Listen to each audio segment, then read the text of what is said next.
And the trio are back for another amazing installment of, well, actually, we've just been talking about simplicity in this complex world, and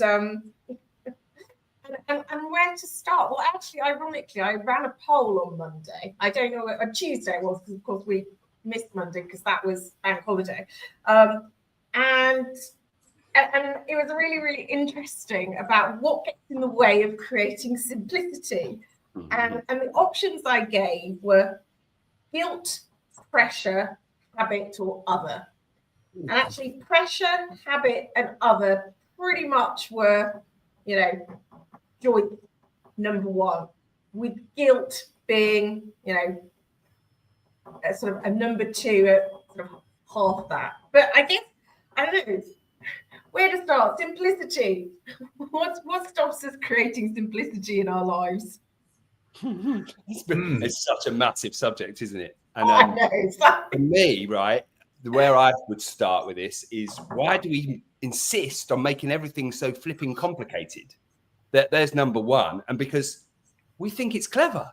We think complicated equals clever equals smart. So therefore, in our lives, we had all these layers of stuff, of things to do, of ways to be, because we think it's smart. And we completely and utterly tie ourselves in knots. And then that's when your four options there kick in, right? Because it becomes habit. So complicating everything, adding layers to everything, that becomes habit. That becomes the way we live. And then we can't see a way out. Then we try to drop some things on our list of things we should, must, have to, ought to be doing, complicating our lives. And then we feel guilty. So we don't do it.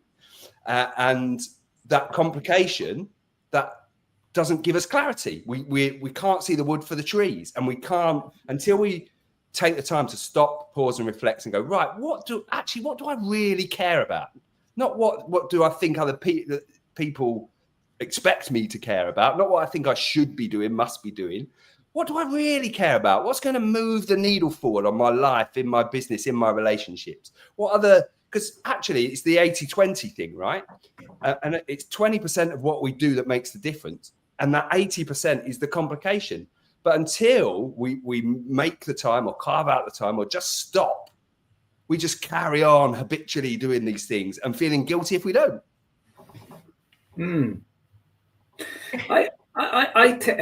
This is only a conversation I was having a couple of days ago with someone.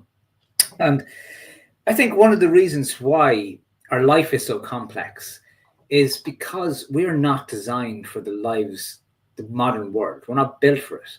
Like, evolution is a very slow process, unless you believe the world is 6,000 years old. Okay, fair enough, right? But as long as you believe in geological time, we have evolved as a species very, very little in 1 million years. Our brain that evolved all that time ago. So the cave person, the cave Dan and the cave Laura, whoever they were back then, they process the world in the same way that Mark, Dan, and Laura process the world today. Except the world that Mark, Dan, and Laura have to process today is ferocious. It has so much going on. There's so much to contemplate and to think about. And I was only thinking about it, so from that perspective, you go back far enough, and life was have to find food, have to keep warm, have to survive to tomorrow. Okay, then it was simple. It was completely simple, and we knew what had to happen. And if we look at our own lives, right? I go camping a lot, right? So when I go camping, I'm away, I'm in a forest. There's no complexity to what I have to do. I may have to light a fire. We have a fire at night. We have to cook a bit of food. But everything is simple and lovely because it's clear. There's nothing else going on around all that piece. And so when it comes to, let's say we have an issue, let's say we have an illness, life becomes very simple, very fast when we're not well, because that's the only thing that matters. And all the complexity around it becomes focused on, how do I make myself better? How do I get better at this? Back to the 80-20 thing. So the 80-20 thing doesn't always have to be about progress and design and what we do better. It comes about what's the right way to live in this world. And I know what you were saying as we was logging in, I retired from LinkedIn last week because I put up a post where I was talking about, where am I going? What does home mean to me? What's my direction of travel? And I said, I need to think about it. And I need to sit and think about it because I spend an awful lot of time on LinkedIn. Is it valuable time? But it adds complexity to my world because I have to do that time in the morning, and I have to write these posts, and I have to do the next piece, and I have to be commenting on other posts and all that other pieces. This week, at the same time, I played with the dog. It was tough. And then I had a cup of tea and I read my book earlier than I normally would. It was tough. I didn't feel any stress.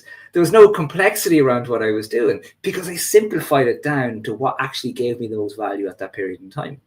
And I think that's maybe where we need to look with what's going on. How much of what's in our life, how much that we've packed into this space needs to be in this space. I absolutely agree. I think there's two things that really stand out from both, and it was resonated in the discussion to the poll I ran, and you've echoed it both here. And one is the point you make, Dan, and I forgive if I pronounce Oji's name incorrectly, but I haven't actually thought about it. This idea that actually, if we make things simple, we're not considered smart.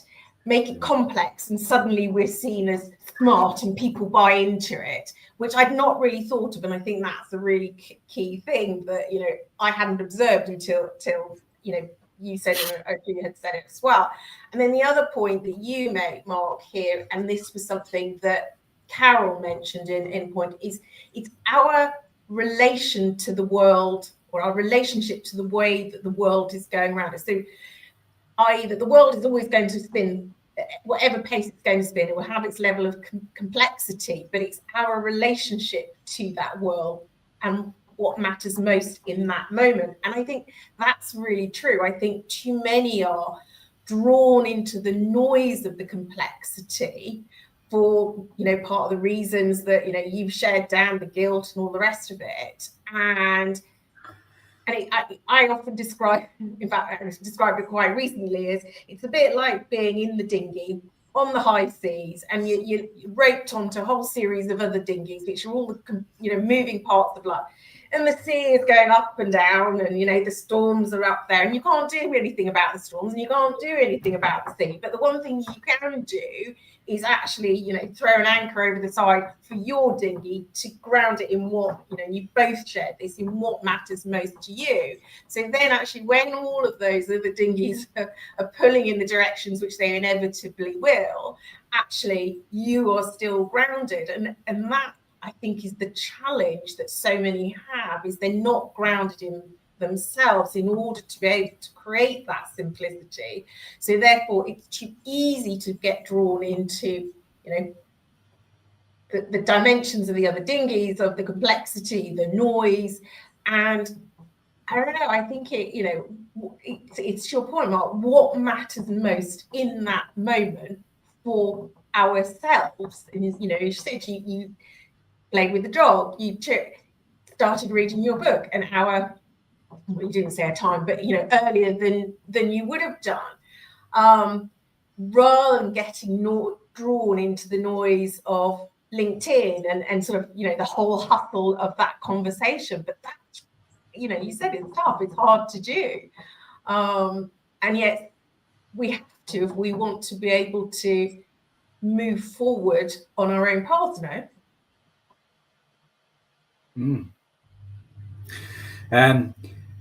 Do we have to do that piece in order to be able to move forward our own paths? Like, the simplicity in a complex world is because we don't really realize where our attention is going.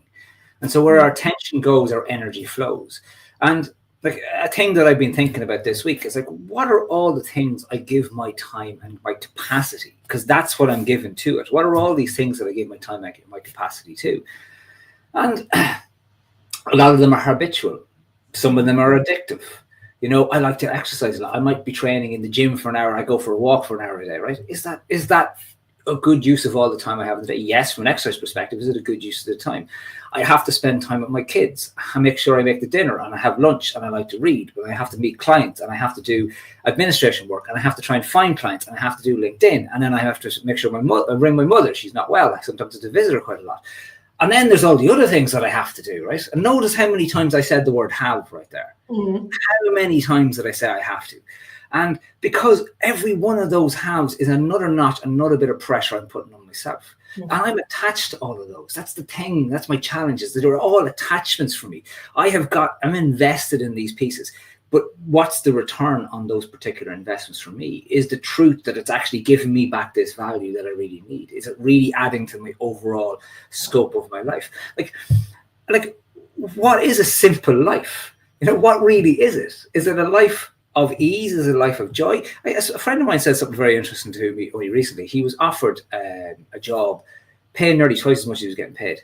And he said, you know what? I don't need it. I'm getting well paid, and I'm doing very well for myself. I've got about 10 to 12 years to retirement. So do I need all the extra pressure, all the extra strain that comes from the extra money I'm going to get from this? He said, you know what? I turned it down. Now, most people would think that's madness. Why are you turning it down? He said, he looked at his life and went, my life is lovely and simple. So do I want to try to sell that simplicity for the sake of extra money? Because that's a part of this whole transaction all the time. And that's like that, and that's where I think the attachment is so important. So it's transactional. Everything we do is transactional. But what are we spending to make that transaction? Is there like an opportunity cost to have this? What are we doing? And I think Marie-Thérèse has made a good point. I don't know where she came in on the conversation, but it actually goes back to one of your starting points, Mark. And I do think patience has a lot to. We make proactive we don't make proactive choices about that opportunity cost. We are just going, I have to do this, I have to do this. Who says we have to do that? And that's my favorite question to ask my clients when I hear shoulds, have tos, and musts. I say, who says? Who says? Whose choice is that? And Mark's absolutely right about the attention point, right? Because time is our most precious resource, and we use our time using our focus and our attention. Now, I've spent years deliberately simplifying my life. I now live just about as a simple existence as you can in the modern world. I live in the middle of nowhere. I grow a load of my own fruit and veg. I have my own water supply. I'll soon be producing my own energy through solar panels. And I live a very simple existence. But my life is still quite complicated, because of all the stuff Mark said there. A lot of Mark's have tos are my have tos as well. And because of the modern world, and with us now being more connected than ever, that's allowed me to go and live my simple life and run a business online. But actually existing online is a complicated business and takes a lot of time, a lot of energy, and a lot of effort, and a lot of my attention, because I have to do it. If I want to get traction on LinkedIn and get inbound inquiries and create leads there, I have to be there in the morning. I have to be interacting. I have to create the posts. I have to think about them. I have to spend some creative time and energy crafting these things, because you can't just put out any old rubbish when you're trying to be strategic. Although a lot of people who read my content probably think that I do. I really have to disagree with Marie though. So when you're surviving, that's not complicated. I know it's probably not what we choose, and yes, we are blessed to live in built-up places, and we're no longer cat food and bear food. But we've complicated our lives in order to achieve that. When we look at the rest of nature is very complex when we look at it and when we study it. But actually, when you look at other creatures, their lives are not complex. Like Mike was talking about his dog there. My dog's life is not very complex. And I know it's a domesticated animal, it's slightly different. But I love to, where I live, sit and watch the wildlife, sit and watch the deer, sit and watch the birds. Their life is very uncomplicated. And yet there they are, full of joy, enjoying what they're doing, appreciating the abundance of the world. We're all too busy stuck up here dealing with our complications and all the things we've attached ourselves to and we've decided we want to do and we're going to put our attention on. And our attention now, patience is a great word that Marie used, but we're so fractured. This, I think we've all got to a point now where we're like, this multitasking thing, that's a con. We can't do it. Our minds are built for single focus. But even then, even though we know that, I still find myself trying to do several things at once. I did it today. I was busy on LinkedIn. I was talking to my mum and dad, and I was messaging my wife on the phone. And I suddenly went to myself, what are you doing? Shut the laptop, put the phone down, be there with your parents.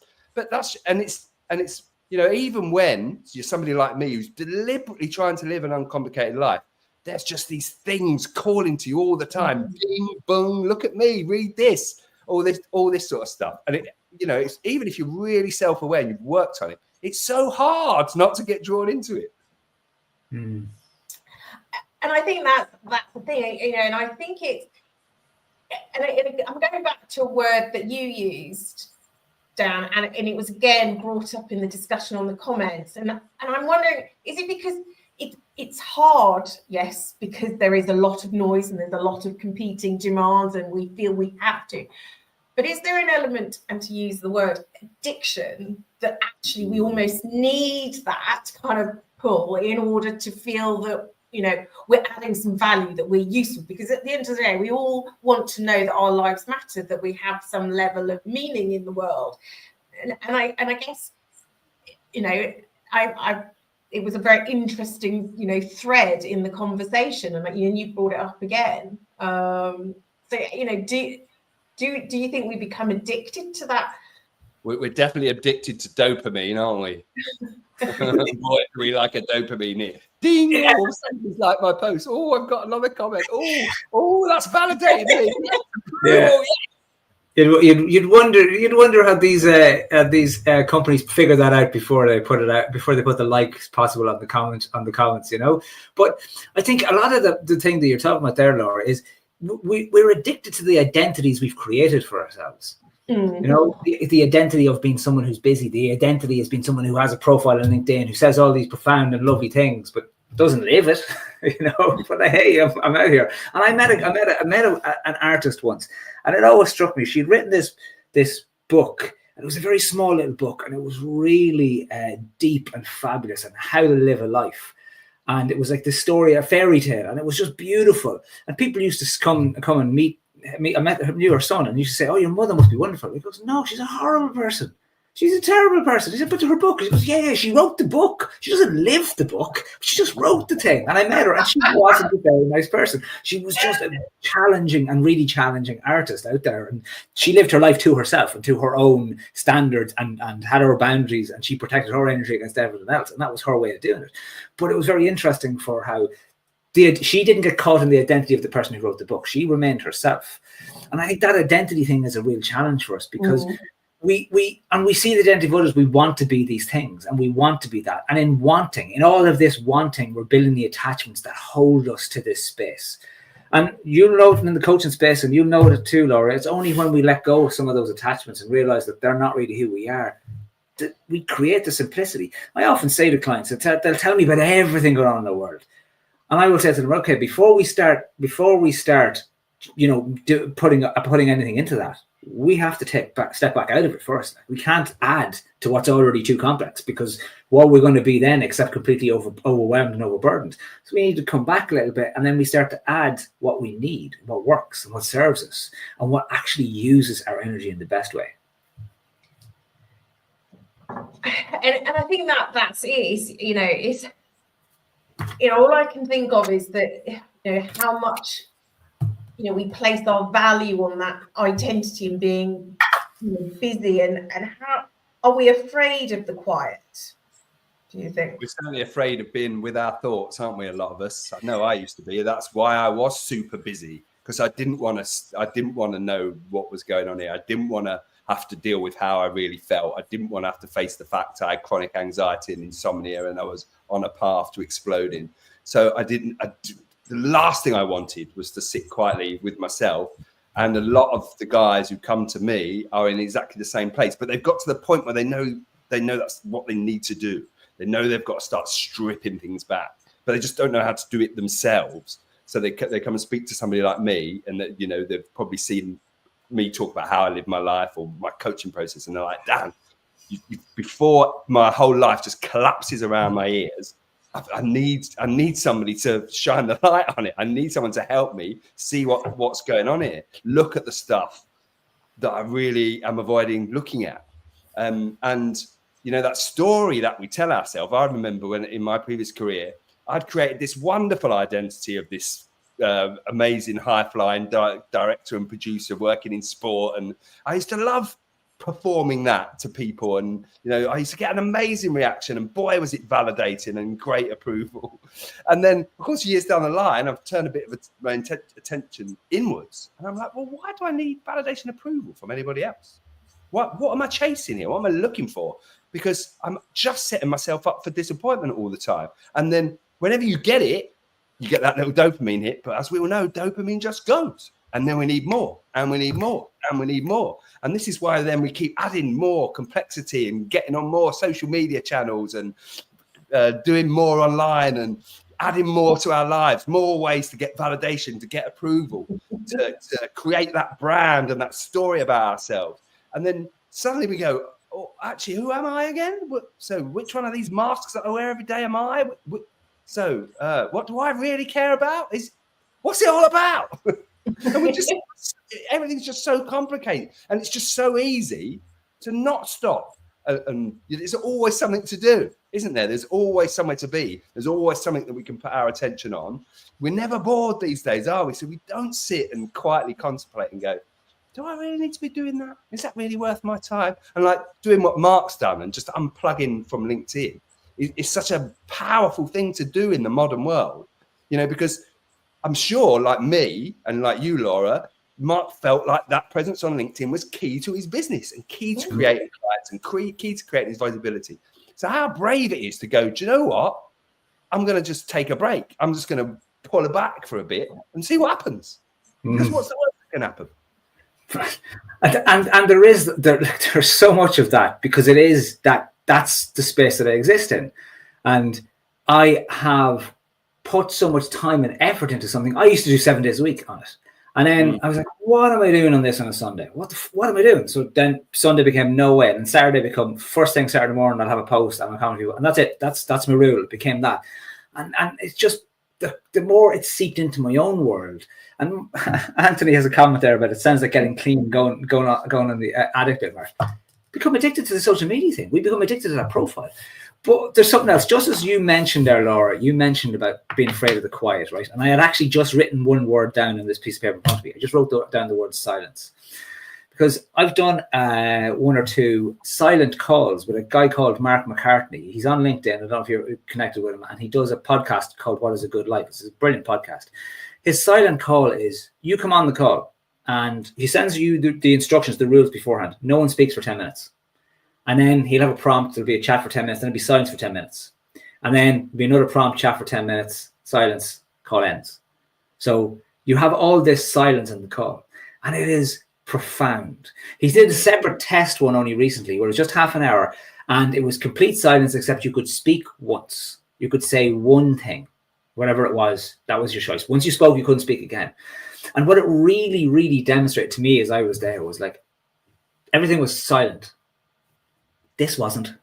No. It wouldn't shut up. It kept on going and going and going and going. And it took a while before it shut up. And eventually there was silence everywhere. And then to even speak was to break a silence that was really lovely, that we were really enjoying. And it just went to demonstrate how much noise there is in the space and in our head that's not got real value, that doesn't really add anything to anything that's actually happening. And it reminded me, I did a 10-day silent retreat once where there was no speaking for 10 whole days. And after about a day and a half, when my mind finally shut up and allowed me for silence, it was profound and it was lovely and it was wonderful. And I thought I could do this again forever. Now, by the time I got to 10 days, I started speaking for an entire day and didn't shut up. But, you get to the other side of it. But that was the power of absolute silence was just lovely. And we lived in a simplistic way. But the point of the 10-day silent retreat was to bring it back to be so simple that you didn't even need to speak. That's how simple we were going to be. And it kind of was true. But that is because things were worked out for you. But it was lovely to experience that and not to have the noise here and the noise here going on all the time. There's lots of brilliant comments coming up in the chat. Posted an excellent one, yeah. I'm just going to go back to Anthony's one because I think it's still relevant. Is that it is like getting clean because we've got to unlearn that message in the way of being busy all the time. Carl is saying, fear of missing out often Yeah. drives our desire to feel busy. Big one, isn't it? And again, that taps into one of our real innate drives to want to feel part of something. And again, talking about humans millennia ago, which we're not that far evolved from, that, you know, if you weren't part of the tribe, you were dead.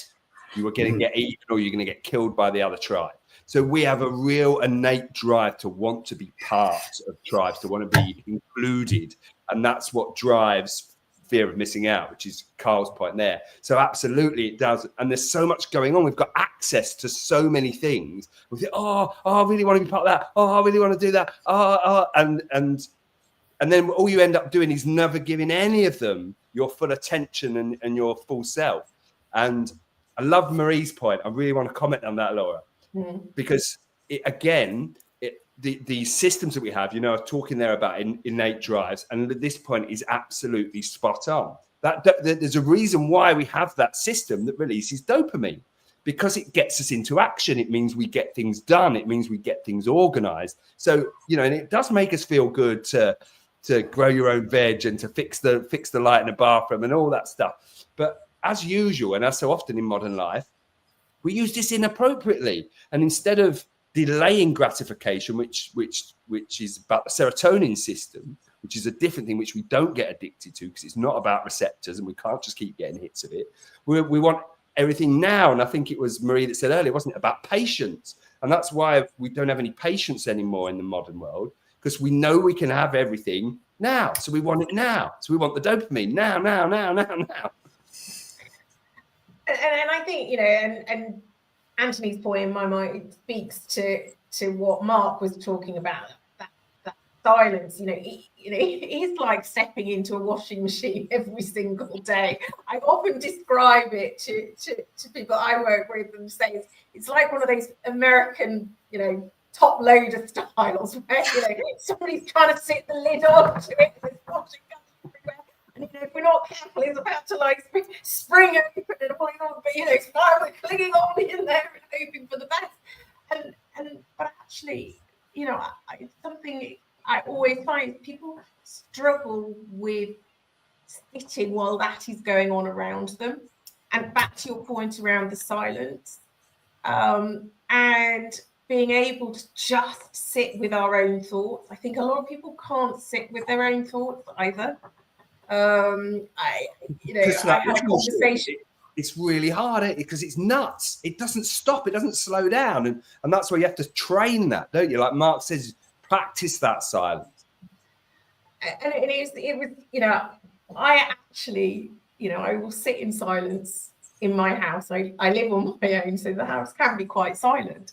And, you know, I've had builders sorting out various things in the house over the last 2 weeks, and it's been incredibly noisy in the house. And they keep saying to me, I don't know how you can sit in this place with it so quiet. I said, I love it, you know, that it's just so quiet because I can actually hear myself think. I mean, I'm going on after this to my sister's house with 4 kids and chaos around me. And that, you know, I come away feeling like, you know, I have been in a washing machine. So, you know, because I've got my own noise going on, and then there is a whole load of external noise for which, you know, I'm just not tuned into, I guess.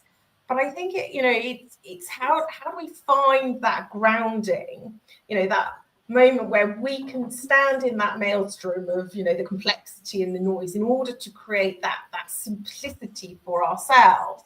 And just sort of slowly catching up on all the comments here.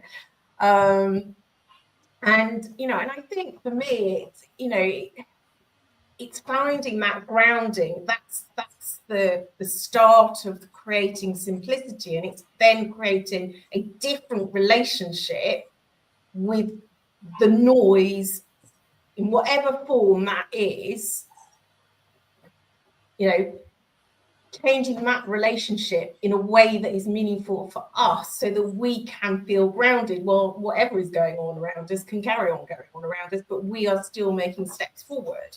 And I suppose that's kind of where I'm sitting. I mean, I know, have I oversimplified it?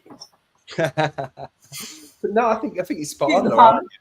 And that grounding is about knowing who you are. And in order to do that, you've got to quiet that noise down, because otherwise you'll never get to sit quietly with yourself and appreciate what you really value. What are your core values? What are you really all about? What do you pin your master and say, yeah, that's me? And it's not the story. It's not your name and where you're from and what job you do and all that. That's not who you are.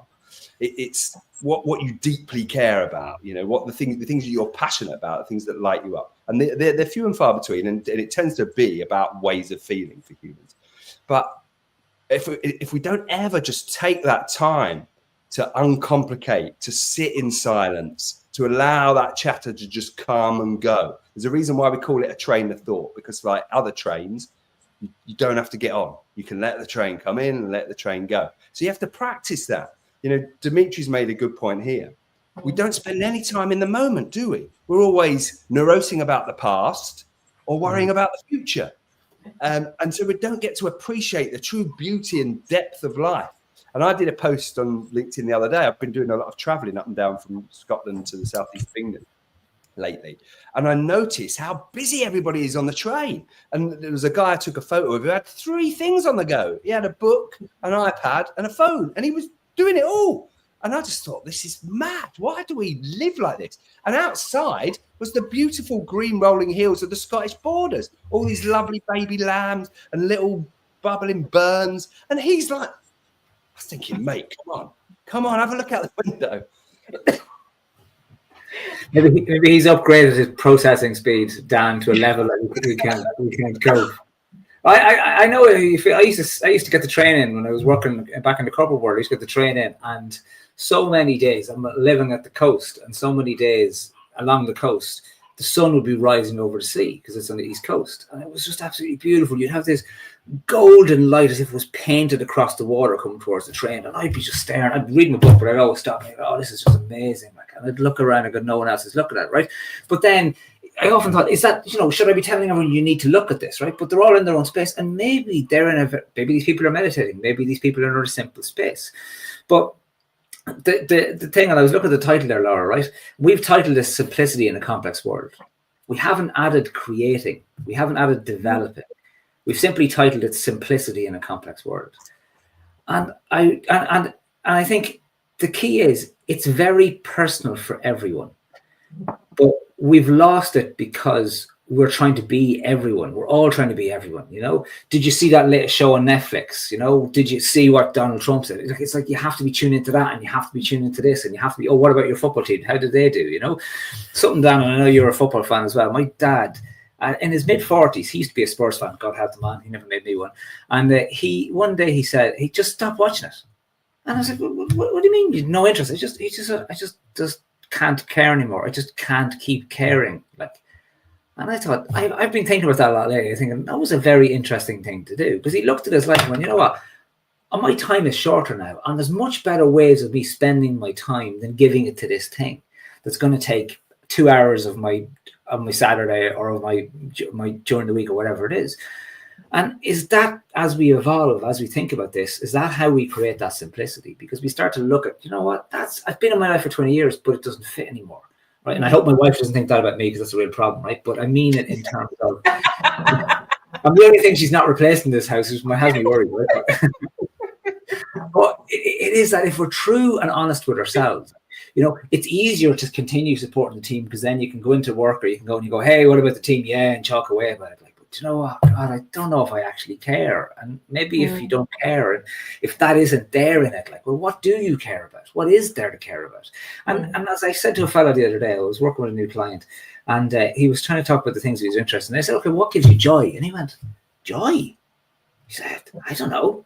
I don't know what gives me joy. I think there's a space to look. Yeah, exactly. Yeah. And yeah, you know, therein lies the thing is you all this stuff that you fill your day with, and you know, what is it giving you joy? And you kind of go, you know, why are you doing all this other stuff? I think you know, the word that's coming up in my head in what you're sharing there, Mark, is the idea that actually as we go through life, sort of there's this evolution that we go through, that, you know, we learn new things, we have new experiences, and so as a result different things mattered to us, but we hold on to a lot of other stuff that we've carried on, through life, and we don't actually intentionally look at it again and go, well, that's not really doing anything for me anymore. We just carry it anyway. And so I wonder whether simplicity is a lot to do with intention and, exercising. Being deliberate. Yeah, absolutely. In that sense, the word that's bringing in my head is muscle. It's like almost like we've actually got to, look at it and actually train ourselves as to, is this really serving? Why am I doing this? Do I still love that? I'm talking about football. When actually, really, I don't have any interest in it anymore. I know for myself, it's like, my desire to step back into a full-on corporate role, is definitely past. Yet I still get drawn into those conversations and suddenly have like these narratives there. And I'm like, why do I need that narrative? It's not a world that I want to. So I have to intentionally step away, which, in order to keep my life simple for what I want for me. But, that takes some extraction on my part from some conversations. Isn't it mad that simplicity takes so much effort? Who thought?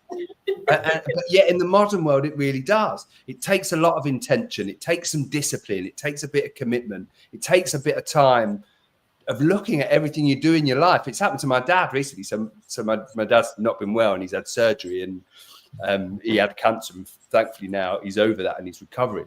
But it's really made him stop and look at his life and go, including the football, actually. He's been a season ticket holder at West Ham for as long as I know, as long as I can remember. And he turned to me one night a couple of weeks ago. He said, do you know what, boy? I don't think I care anymore. I don't think I'm going. And I'm like,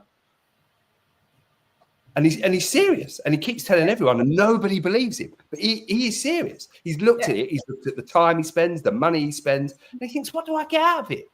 What am I doing with my life? Why am I spending what could be my last few years, hours on trains, hours queuing up to get in and out of football games, and watching a rubbish 90 minutes, because let's face it, West Ham are not very good right now. And he has. He's sat back and just gone, what's it all for? There's much better things I could be doing with my time. And I'm still amazed by it, but hats off to him. It's a reevaluation of priorities, and we go through it all the time. What are our priorities at different stages? And that evaluation is important. Carl had a lovely comment and touched on something there, around switching off, Jesus, having the news on his desk on the screen all the time. That's, especially that thing on repeat as it drums it into you. I love music too. I absolutely love music. I go to loads of music. And when I remember, when I'm sitting there, I'm like, oh God, I'm busy, whatever. And then I put on something that I love. I'm like, wait a second. There's a different pace to this world. There's a different sound to this world if we want to hear it, And even if we want to go simplicity, when you're camping and you're in a forest, you wake up early in the morning, there's a beautiful music playing and it is very simple and very true. It's just lovely. And it takes away the complexity completely from whatever's going on in your world as you engage in that. So what we're saying really is simplicity isn't the absence of effort, really. It's more, it's the presence of intention, would we say? Oh, I like that. Yeah, it's exactly that, isn't it? It is cultivating some silence and some simplicity and blocking out that noise. You have to deliberately intend to because it's so everywhere and so in our faces now. And even where I live in the middle of nowhere, I've got all these devices calling to me. But I'm very fortunate. I can wake up to that sound every day, and I do. And first thing I do in the morning is I go outside with my dog, and I'm just grateful. I get into sensing and feeling mode, mindfulness.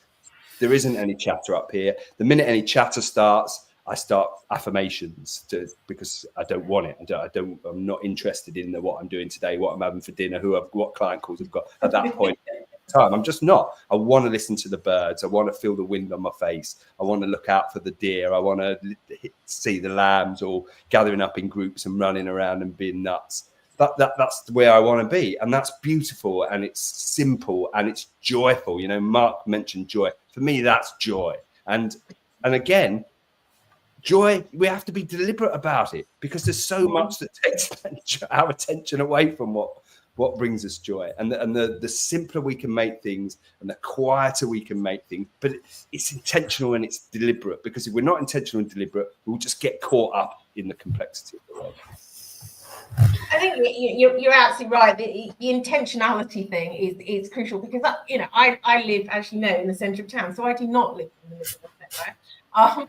But I can sit in a morning and actually just tune into the birds and hear, the peace, and I, but I intentionally listen to that. Yeah, you tune into it. Yeah, exactly. So I'm tuning into the silence because it's giving me the simplicity, it's giving me the grounding, and yeah, it completely changes the frame in which I approach the day. And I've really noticed if I have to rush and I skip that part of the day, what a difference it makes to the rhythm of my day and how I get more drawn into the noise if I ignore that.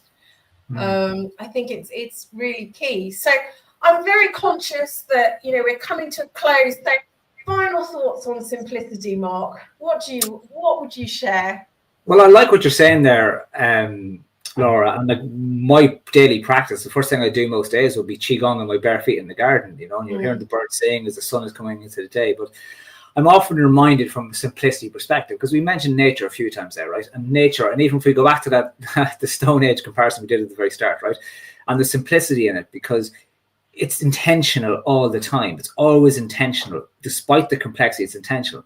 And a lot of my mornings, I will be at the beach first thing in the morning, and it's empty. It's just me on the beach. It's just gorgeous. It's a lovely place to be. And I just noticed Anthony's comment there. And I read H is for Hawk last year, and it's one of the most inspiring things I ever read. So I'd love to chat to him about Hawk someday. But I often think of this Mary Oliver poem, and it's so simple and it's so true. It's just I go down to the shore in the morning, and if I get it right, no matter the hour, the waves are rolling in or rolling out. And I think, oh, what shall I do? What shall I do? And the sea says in its lovely voice, excuse me, I have work to do. And I love it for its simplicity. We go down with all our complexity and we think everything is so important, but the sea is just, look, I'm busy. I'm busy being the sea. So maybe what we need to be just is being busy, be ourselves instead of being busy, being whatever we need to be. We think we need to be. Yeah, performing, gathering. I really love that. So perhaps we all just have to be the sea. There you go. Great advice. What a way to end. Exactly. Well, look, it's lovely to have you join us all again this month. We look forward to having you next month. Have a great evening all. Take care. Bye.